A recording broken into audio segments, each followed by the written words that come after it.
नमस्कार दोस्तों, मैं अक्षय भट्ट और स्वागत है आपका मेरे YouTube चैनल पर। दोस्तों, आज हम APY योजना, अटल पेंशन योजना के बारे में बात करेंगे पूरे डिटेल्स में, गहराई के साथ। इसके क्या क्या फ़ायदे हैं, ये मोदी गवर्नमेंट लेके आई थी, और इसके क्या क्या मुख्य बिंदु हैं, ये फ़ायदे वाला स्कीम है या घाटे वाला स्कीम है, इस पे गहन विश्लेषण आज करूँगा मैं। हर एक तथ्य को आपके सामने पूरा सिंप्लीफाइड तरीके से रखूँगा।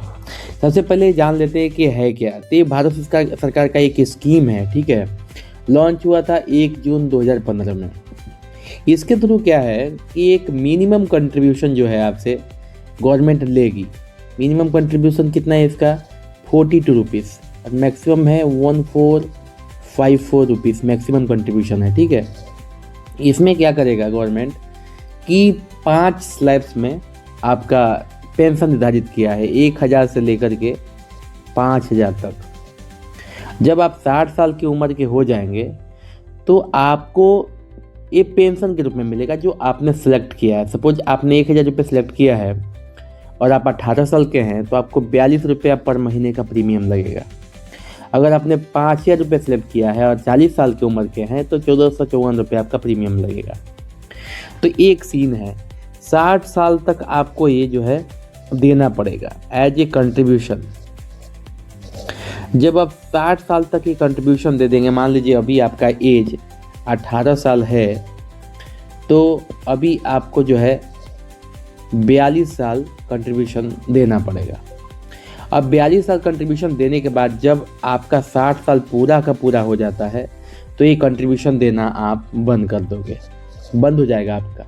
उसके बाद क्या होगा कि आपको नए फाइनेंशियल ईयर से, ठीक है, मान लीजिए फरवरी में आपके 60 साल पूरे होते हैं तो मार्च 1 महीना छोड़ के अप्रैल से आपका जो है पेंशन शुरू हो जाएगा। अब अप्रैल से पेंशन आपने जो सिलेक्ट किया है 1000 से 5000 के बीच में, वही आपको एज ए पेंशन के रूप में मिलेगा। अब इसमें क्या है कि अगर आप चाहते हैं कि आपको एक निश्चित अमाउंट मिले और सुरक्षित निवेश हो, निश्चित अमाउंट और सुरक्षित निवेश हो, तो मेरे हिसाब से ये उन लोगों के लिए सही है। अगर कोई बंदा ऐसा है जो मजदूरी करता है, अगर कोई ऐसा आदमी है जो जीवन यापन अपना रोज़मर्रा के छोटे छोटे काम धंधे से करता है, दूध बेचने वाला, मतलब छोटा दुकान वाला, जिसका जीवन यापन का बहुत बड़ा मतलब आय नहीं है, तो वो लोग के लिए ये बहुत बड़ा स्कीम है कि बुढ़ापे में उनका एक सहारा बन जाएगा। एक रकम जो निश्चित रूप से 5000 अगर मैक्सिमम देखा जाए तो 5000 एक रकम है जो बुढ़ापे में अगर मिले किसी भी 60 प्लस इंसान को, तो उसके लिए रोज़मर्रा की चीज़ों, दूध, दवाई के लिए पर्याप्त तो नहीं कह सकते हैं, लेकिन कुछ हद तक कुछ चीज़ें और कुछ क्वालिटी को पूरा कर सकता है, उसकी ज़रूरतों को पूरा कर सकता है। जैसे कि बाकी की योजनाओं को कंट्रोल करता है PFRDA, वैसे ही इसकी भी कंट्रोल PFRDA करता है। NPS का कंट्रोल भी PFRDA ही करता है, न्यू पेंशन स्कीम जो है। मकसद क्या है? असंगठित क्षेत्र के लोगों को बुढ़ापे में पेंशन सुरक्षा देना। बहुत ऐसे लोग हैं, जैसे घर में काम करने वाले टेक्नीशियन हो गए, ठीक है, मजदूर हो गए, ठीक है, पुताई करने वाले, ठीक है, बिजली का काम करने वाले। बहुत ऐसे लोग हैं जो असंगठित हैं, मतलब उनका कोई पेंशन वगैरह नहीं है, दिहाड़ी पे काम करने वाले लोग, इनका कोई निश्चित चीज़ें नहीं है। अब उनके लिए जब तक उनका बॉडी चलता है, शरीर चलता है, तो उस टाइम तक तो मतलब वो अपना कमा लेते हैं, डेली वेजेस पे काम कर लेते हैं। लेकिन जब बुढ़ापा आता है तो बेचारे, उनके पास कुछ नहीं मिलता। बच्चे आजकल किसके देखने वाले हैं, करने वाले हैं, तो बच्चे भी पीछे छोड़ देते हैं। और उस केस में क्या होता है, और वैसे लोग जो कि नीचे तबके के हैं, उनके बाल बच्चे तो ऐसे भी उनको नहीं पूछते बुढ़ापे में, अधिकतर देखा गया है ऐसा। तो ऐसे केस में मतलब ये चीज़ें जो है मतलब 5000 का जो रकम है उनके लिए एक वरदान साबित हो सकता है। मतलब छोटा सा पहल है गवर्नमेंट का, अच्छा लगा मेरे को। इसके बारे में मैं पढ़ा तो मेरे को अच्छा लगा। आगे की चीज़ें देखते हैं। एलिजिबिलिटी क्या है? आयु 18 से 40 साल होना चाहिए। बैंक, पोस्ट ऑफिस, कहीं पे भी सेविंग अकाउंट एक बैंक अकाउंट होना चाहिए। मोदी गवर्नमेंट ने जनधन योजना के तहत सबसे पहले सबका अकाउंट खोल दिया है, उसके बाद योजना लेके आया है। केवल एक अकाउंट खोला जा सकता है। इनकम टैक्स पेयर भी शामिल हो सकता है, पर गवर्नमेंट कंट्रीब्यूशन नहीं मिलेगा। यहाँ पे मतलब क्लियर है, अगर आप इनकम टैक्स पे करते हैं तो आप इसमें शामिल हो सकते हैं, लेकिन आपको गवर्नमेंट कंट्रीब्यूशन किसी प्रकार का नहीं मिलेगा। चलो, तो आप लोगों के लिए भी, मतलब ये सबके लिए देखा जाए तो सबके लिए है, खास तौर पर असंगठित क्षेत्रों के लोगों के लिए बनाया गया है। प्रीमियम कंट्रीब्यूशन क्या है इसका? एंट्री एज और पेंशन चॉइस पर निर्भर करता है। ऑटो डेबिट बैंक से कटेगा, ऑटोमेटिक बैंक से कट जाएगा। वो जो ऑटो स्विप फैसिलिटी जो होती है, इसे बोलते हैं स्टैंडिंग इंस्ट्रक्शन जो बोलते हैं ना, एक बार इंस्ट्रक्शन दे दिए और वो पैसे कटते गए, उस तरीके से है। मिनिमम 42 रुपये और मैक्सिमम 14 से 54 रुपये होगा, मैंने ऊपर ही बताया था आप लोगों को। मतलब अगर आप 18 साल के हैं और आपको मतलब 1,000 रुपये का पेंशन चाहिए तो 42 रुपये पर प्रति माह आपका हो जाएगा। पेंशन का ऑप्शन 60 साल के बाद मिलेगा। जब 60 साल आपका पूरा हो जाएगा तो आपको पेंशन मिलेगा। और पेंशन के 5 स्लैब्स हैं, 1,000 रुपये, 2,000 रुपये, 3,000, 4,000 और मैक्सिमम 5,000। इसके ऊपर पेंशन आपको नहीं मिलेगा। एग्जाम्पल के तौर पर देखा जाए तो 18 साल की उम्र में 1,000 पेंशन चाहते हैं तो आपका 42 रुपये प्रति माह जो है कंट्रीब्यूशन हो जाएगा। और 40 साल की उम्र में 5,000 का पेंशन चाहते हैं तो आपका मैक्सिमम कंट्रीब्यूशन होगा 14 से 54 रुपये। एक निश्चित है कि आपको 5,000 रुपये पेंशन मिलेगा ही मिलेगा, इसकी गारंटी है। अच्छा, बहुत सारा सवाल है यहाँ पे, कुछ सवाल को मैं आज क्लियर कर देता हूँ आप लोगों के सामने। जैसे मान लीजिए आप सोच रहे हैं कि आप पर मंथ कंट्रीब्यूशन जमा कर रहे हैं, ठीक है। जब मान लीजिए आप 59 ईयर्स पे मर जाते हैं, एक्सपायर हो जाते हैं, तो क्या होगा? 59 ईयर्स पे मर जाते हैं, एक्सपायर हो जाते हैं, तो क्या होगा उस पैसों का? तो जो आपकी मतलब हस्बैंड अगर करके रखा है, मान लीजिए 59 ईयर्स के आप हो गए और एक्सपायर हो गए, जो आपकी वाइफ रहेंगी वो 1 साल और कंट्रीब्यूशन दे करके, ठीक है, 60 साल पूरा कर सकती हैं। और जैसे ही 60 साल पूरा होगा, ये 5,000 रुपये या जो भी आपने पेंशन सेलेक्ट किया है वो रकम आपकी वाइफ को मिलना शुरू हो जाएगा एट द एज ऑफ 60। लेकिन अगर वो चाहती हैं कि हम अब इस योजना को कंटिन्यू ना करें, तो टोटल पैसा जितना आपने अब तक कंट्रीब्यूट किया है वो सारा का सारा पैसा विथ इंटरेस्ट आपको आपकी वाइफ को मिल जाएगा। सेकेंड स्टेज ये है कि मान लीजिए कि आप 60 साल पूरा करते हैं और 60 साल के बाद 61वें साल में आपकी मौत हो जाती है, आप मर जाते हैं, मृत्यु हो जाती है आपकी। 61वें साल में आपकी मृत्यु हो जाती है, तो फिर क्या होगा? तो इस केस में क्या होगा कि आपकी नॉमिनी जो आपकी वाइफ है उसको 5,000 रुपये जो है पेंशन मिलना शुरू हो जाएगा। अब यहाँ पे एक और बात आती है कि भाई मान लीजिए 61 साल में पति मरे और 62 साल में वाइफ भी मर जाए 62 साल में, 2 साल में दोनों गुजर गए, तो उसके बाद क्या होगा कि जितना भी पैसा आपका बचा होगा विथ इंटरेस्ट आपके नॉमिनी को, सपोज आपका बेटा है, उसको मिल जाएगा। मतलब ये योजना किसी भी तरीके से मुझे गलत नहीं लगा। अगर कोई बंदा ऐसा है जो म्यूचुअल फंड, शेयर मार्केट वगैरह के बारे में नहीं जानता है, उतना पढ़ा लिखा नहीं है, तो उसके लिए ये स्कीम सबसे बेहतर होगा और बेस्ट होगा। तो मेरे हिसाब से उसको इस स्कीम में ज्वाइन करना चाहिए। अच्छा, यहाँ हम पढ़ते हैं गवर्नमेंट कंट्रीब्यूशन के बारे में जानते हैं। गवर्नमेंट कंट्रीब्यूशन क्या है? 2015 साल में गवर्नमेंट ने 50% कंट्रीब्यूशन दिया, मतलब मैक्सिमम 1,000 रुपये का कंट्रीब्यूशन दिया था, ठीक है। अब सिर्फ वही लोग लाभार्थी हैं जिन्होंने उस समय ज्वाइन किया। मतलब ये 50% कंट्रीब्यूशन देने का वादा किया था गवर्नमेंट ने, शायद दिया भी, और अभी उसी को मिलते हैं जो स्टार्टिंग में मतलब 2015-16 के साथ ज्वाइन किए थे। योजना की मुख्य बातें क्या है कि 60 साल के बाद लाइफ टाइम पेंशन है।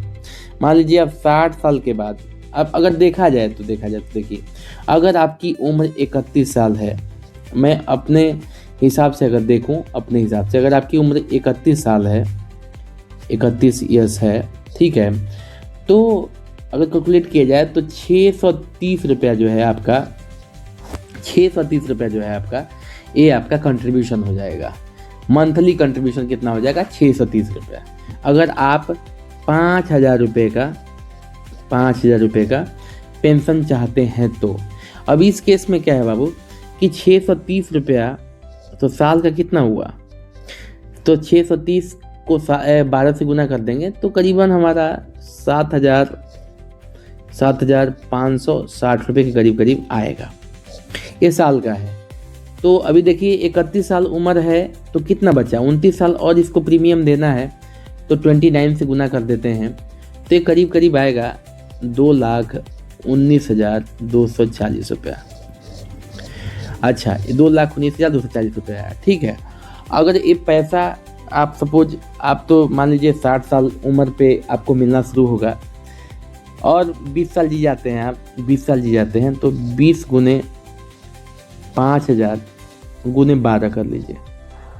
इसमें किसको नुकसान है अगर देखा जाए, अगर आप जी जाते हैं तो वो भी प्लस पॉइंट लेके चला जाए तो आपका करीब करीब 12 लाख रुपए हो जाएंगे।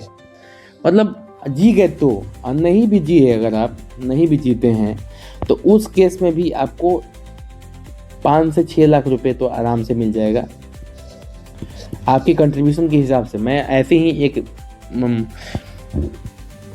छोटा सा रकम मैं बता दे रहा हूँ, ऐसे ही मतलब जैसे मान लीजिए आपने 2,19,240 रुपये में लगाए हैं तो इसका दुगना मान लेते हैं कि दुगना से दुगना मान लेते हैं, ज़्यादा हो जाएगा, करीब करीब 10 लाख के करीब आपको मिलेगा, आई थिंक ऐसा कुछ है। अब इसको कैलकुलेट करना पड़ेगा, फिर पता चलेगा कि कितना तक मिल सकता है।